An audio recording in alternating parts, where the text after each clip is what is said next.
I met a pretty girl at a festival with a bag of MDMA. We both took a great big dab and went to greet the day. Now I warn you, this shit tastes foul when you put it in your gob. Try to swallow all of it, it'll knock your fucking socks off. So the two of us were wired and the festival's in flow. We wandered round and watched some bands, smiling as we go. As the day turns into nighttime, the fire's being lit. We dance to an unknown DJ and sneak a little kiss.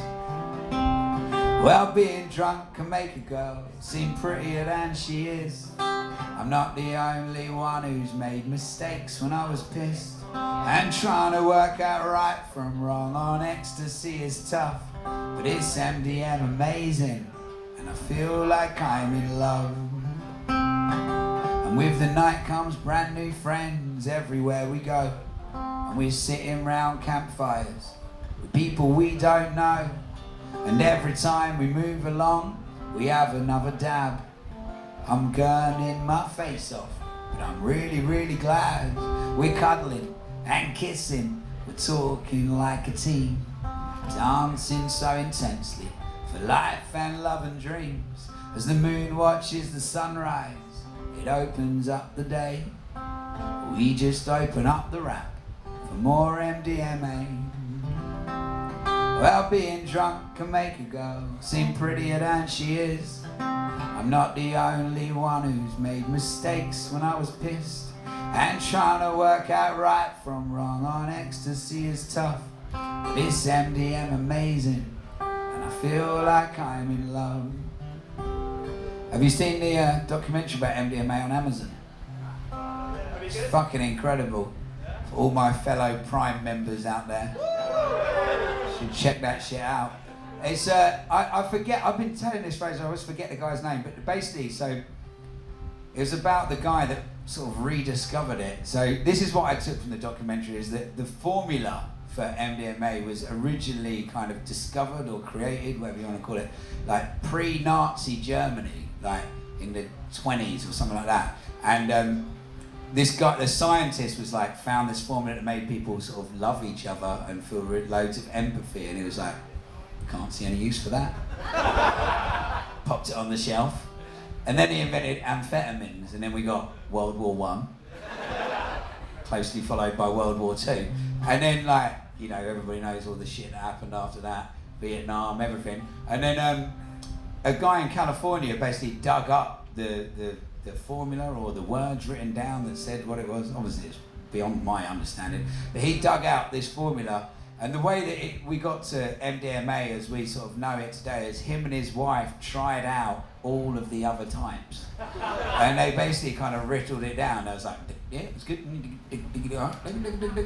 That's it. And they got it. And this guy is a real, you know, like, he's got like the kind of Back to the Future scientist hair, but he's a real passionate man. There's incredible interviews. He really believed in what he was doing, and he was like, you know, like, people could be more, you know, empathetic than they are, and this is going to help them along the way. He actually, there's one interview with him in a documentary here, he's like, if we can receive this drug, like, then chances are we used to be able to make it for ourselves. It's like, if we built the receptors within ourselves, it doesn't make sense if we wouldn't have sort of been able to give it to ourselves. Anyway, he's brilliant, he's really great, and in the documentary they take him to Burning Man, and they're just like, like this 70-year-old dude, and it's like, fucking nice one, bruv. And everyone's like shaking his hand and high-fiving and going, what did he do? Why are we shaking his hand? He invented MDMA!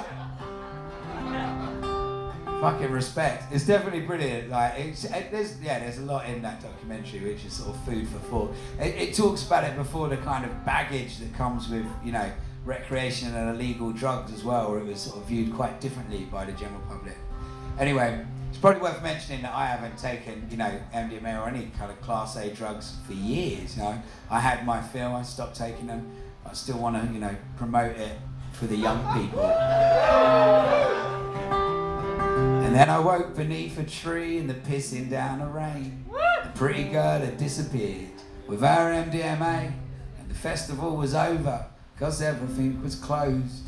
There's just abandoned tents here now. and people going home. Well, I miss my lift to London. My money's all been spunked. I've even lost my mobile phone. I think I'm fucked. And then from out of nowhere, bounding across the field, smiling like a summer's day, comes my pretty girl. Well, she bought a cup of tea for me. She kisses me on the lips, and then she whispers in my ear, she's bought some liquid acid.